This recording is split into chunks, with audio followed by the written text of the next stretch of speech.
Origin Unexplained. Welcome back to Origin Unexplained. I'm your host, Sue, and today we are going to delve into stories from this time of year and some bizarre and unusual ones. Around Christmas time, a man found himself thinking about his parents more than usual. The way people do when the holidays roll in and old memories start circling back. One morning, while grabbing something from the garage, he walked past a small radio that had been sitting on the shelf for years. Out of habit, he reached over and turned it on. For a second, through a bit of static, he swore he could hear a whistle that sounded exactly like his father. It lasted only a moment before the station came in normally, but it was enough to make him pause before he went back inside.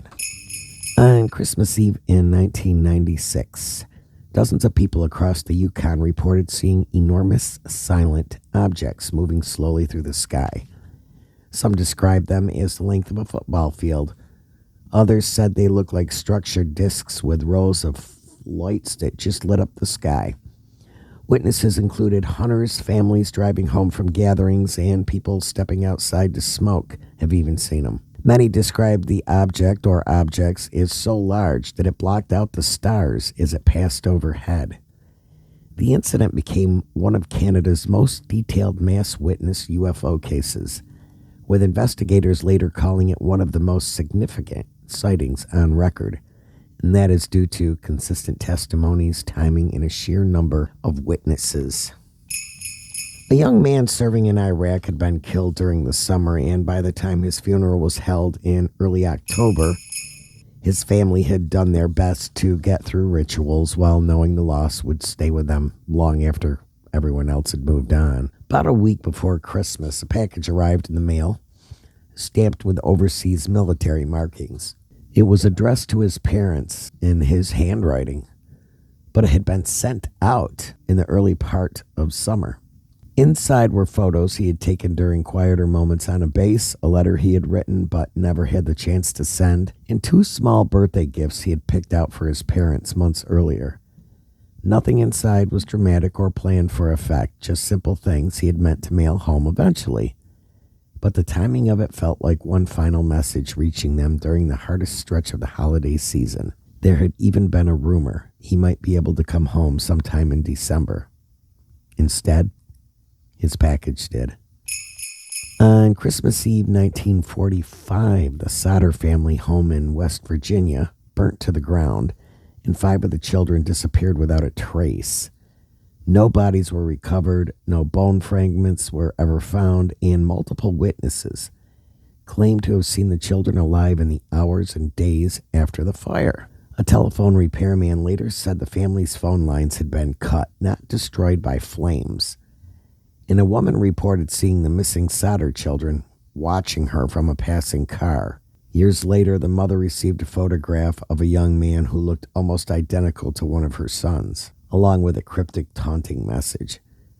With inconsistent statements from officials, withheld reports, and investigators who believe the fire may have been staged to cover a kidnapping, the Sauter case remains one of the most famous, unsettling Christmas mysteries in American history. Yet, it still fuels conspiracy theories nearly 8 decades later. A family in Marathon, Florida, out for a late-night Christmas drive, reported seeing a large glowing object hovering over the water near the 7-mile bridge. What made the case stand out was that the Coast Guard received multiple calls that same night from boaters describing the same thing. A bright oval object rising straight out of the water and disappearing into the sky. The Coast Guard logged it as an unidentified aerial phenomena, and the description later matched similar sightings along the Gulf Coast. It remains an active part of Florida UFO lore. Just after Christmas in 1989, Patricia Meenan walked away from a minor car accident on a rural Montana road and vanished into the darkness, leaving behind one of the strangest disappearance cases ever recorded. The driver of the other vehicle even snapped a photograph showing Patricia staring silently at her, almost in a trance, in moments before walking off and disappearing into the fields. Over the following months and years, people claimed to see Patricia hundreds of times across the country. usually quiet, withdrawn, and gone before authorities could reach her. Some believe she developed amnesia. Others argued she intentionally left her life behind. And a more conspiratorial angle suggests she may have been picked up by someone involved in illegal activity and kept hidden from the public eye. With no confirmed sightings, no remains, and a timeline that defies explanation, the Meaning case remains one of the most chilling and conspiratorial holiday season mysteries ever documented. Just after Christmas, U.S. Air Force personnel stationed at RAF Bentwaters in England reported seeing strange lights descending into the forest outside of their base. This became known as the Rendlesham Forest Incident, often described as Britain's Roswell. Multiple military members witnessed the object, one even approaching a metallic craft on the ground. What ties it to Christmas is the timing. The sightings occurred over December 26th through the 28th, during holiday downtime on the base, making the sudden military scramble even more jarring.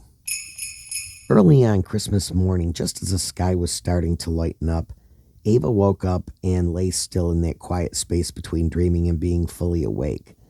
She suddenly caught the clear, familiar sound of someone softly singing. Up on the housetop, reindeer paw, the exact way her grandmother used to sing it every year. No one else in the house was awake, no radios were on, and there was no reason for anyone to be singing at all that early. Ava didn't get out of bed, didn't go searching, didn't tell herself she imagined it. She simply lay there, certain of what she heard, certain of the voice she recognized, and held on to that moment as something meant only for her.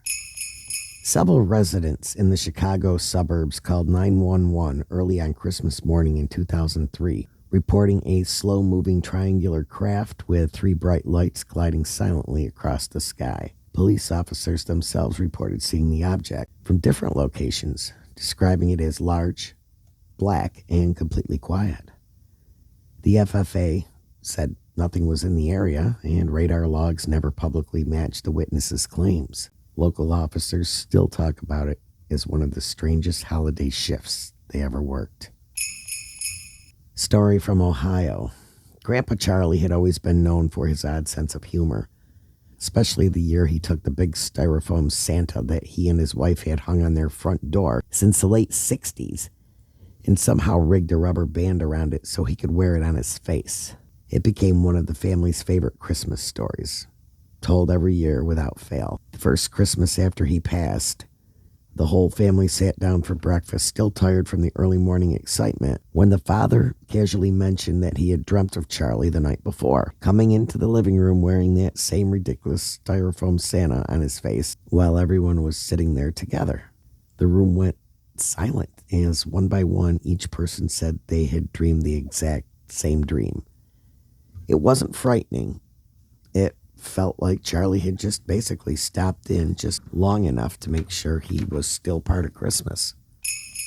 On Christmas Eve in 1974, a family outside of Winnipeg reported a bright cylindrical object hovering above frozen fields behind their home.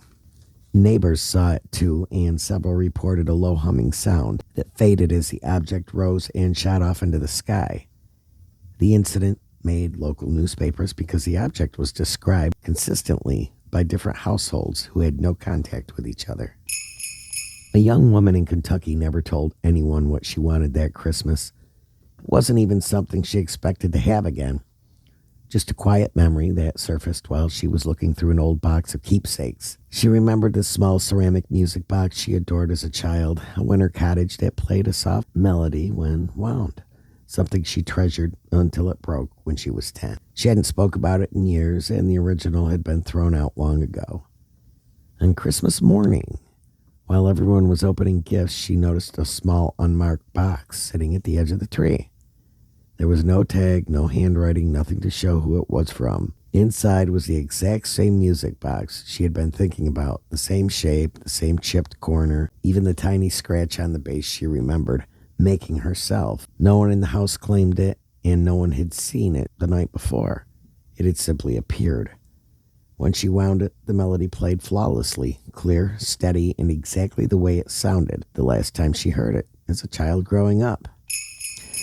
And now I'm going to tell my own Christmas Eve story. It's not a nice one, but it is one. So it was Christmas Eve, and we were waiting for my stepfather to get home. And he had witnessed a car accident. He had noticed that a man was driving in front of him very sporadically. So he kind of stayed back away from him because, it's wintertime. You're on 167. It was windy. It was in the 70s that it took place. At any rate, apparently they got to the light and there was a family that was coming up the road at a stoplight. And the guy who was drunk at the time drove into their vehicle and they had a massive accident. And the mother, and I'm not going to get into the details, the mother in the front seat and the daughter in the back both got killed while the father and the son made it. In the newspapers, 2 days after Christmas, you could see, my mother just noticed it first, what looked like an angel in the back seat where, well, the little girl would have been sitting. But yeah, it was pretty interesting. I can vaguely remember it, but she said it looked just like an angel back there. Me, from what I can remember, it looked like it could have just been a ghostly shape, but I was young. She might have been right. Who knows? But at any rate, that was some stories from Christmas time that were considered a little bizarre. Time for the bloopers. Christmas Eve driving. Whew, go back to the family. 3, 2, 1. It is a Go back to it is.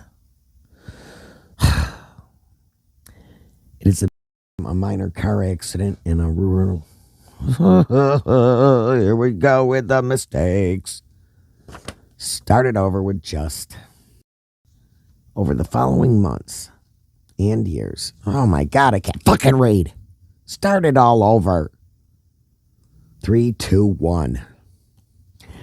Just after Christmas in 19 is ever recorded, and don't they always say that always something's the most important and the most recorded and the most whatevers, and I can't say that, so we're going to start it over again. Good Lord. Really? Go back to no one. Neighbors saw it too, and I read that really lousily. Cylindrical. Go back to on Christmas. I can't fucking read. Go back to she.